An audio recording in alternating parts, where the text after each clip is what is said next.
In place of the Greek athletes, we have martyrs. Surely you understand that this is drenched in more blood than the simple Greeks could ever dream of.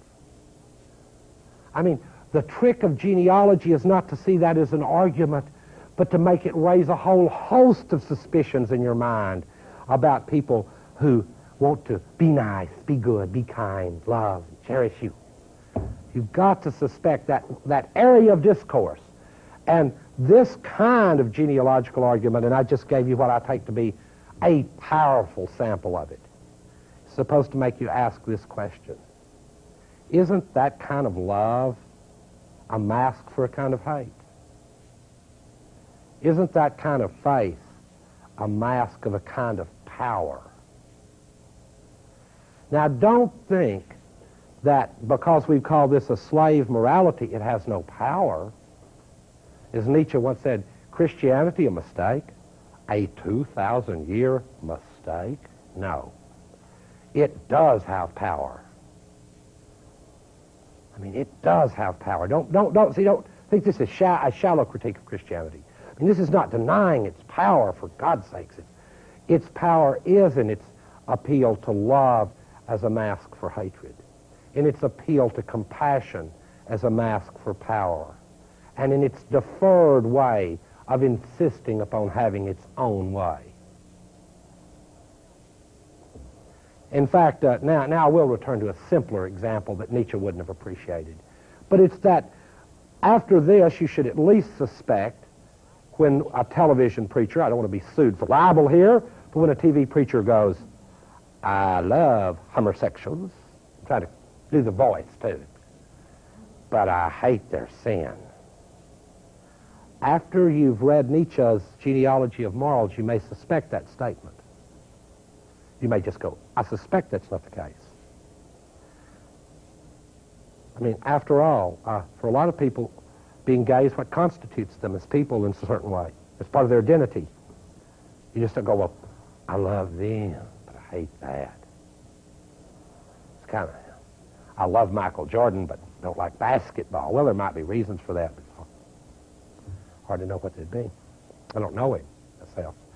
In any case, this hermeneutic of suspicion that Nietzsche's drawing out is that Christianity, while presenting itself as a religion of love and compassion and tenderness, is a mask of hate and fear and another form of power.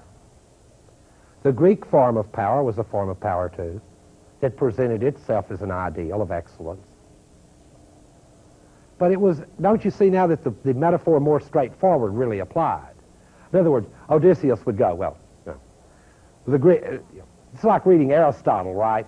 It's not a big secret to anyone that Aristotle's views represent the views of the gentlemanly upper classes of Greece. It's no surprise, because Aristotle says in the Ethics that, well, I don't teach ethics to people who aren't well brought up young Greek men. I mean, why the hell bother, because the rest are, then you know who he's talking to. And that it has a charming honesty that one can find naively throughout Aristotle's encyclopedic intelligence.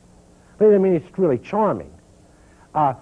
This, on the other hand, is a form of power that is subtle, important, very interesting. Now, the possibility, however, looms in this scheme that the triumph of these reactive forces will, as it were, overdo the job. Do you follow me? It's one thing to say no to certain instincts, and life-affirming or not, but it's quite another to push that process to the edge at which life is threatened in a profound and fundamental way. To deny them beyond a certain point begins to be a danger for the species. Now, people keep going, well, you sound like some damn sociobiologist.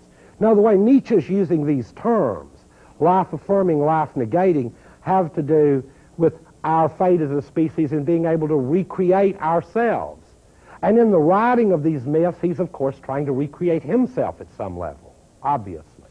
And retelling them is an effort at recreating something. I mean, God knows what it'll be by the time we're through, but it's an attempt to do that. Well, the two things that he says, and again, keep that passage in mind, that characterize Christianity are resentment And the term there means this double move of love-hate, the resentment of the weak of the strong, but the resentment plays itself out for the strong as well in the form of guilt.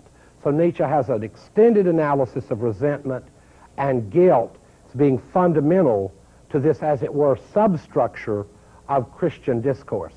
Now, Nietzsche takes this whole argument to be very destructive of all ethical theories in the Western tradition for this obvious reason, that whether you're talking about Mill or about Kant, clearly these theories are rooted in that tradition.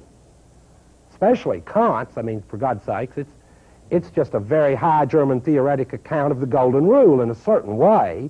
I mean, it's very complicated, but that's its essence, is that his parents were good pietists, and he, by God, is smart enough to justify being that, theoretically. And he is, by the way. In any case, these are the two factors Nietzsche sees working here in the reactive type: resentment and guilt. And the ideal for human living they posit, he says, is not an ascetic, not aesthetic, but ascetic ideal. Namely, the ideal of someone who just says no. An ascetic ideal. Not too much of anything. Oh no, no more dessert for me. No, I'd rather not tonight. No, I can't do that now. What these are mechanisms or ways of making our bad conscience, our guilt, bearable. This ascetic ideal, you know. It's an ideal so we can make these things bearable to live with.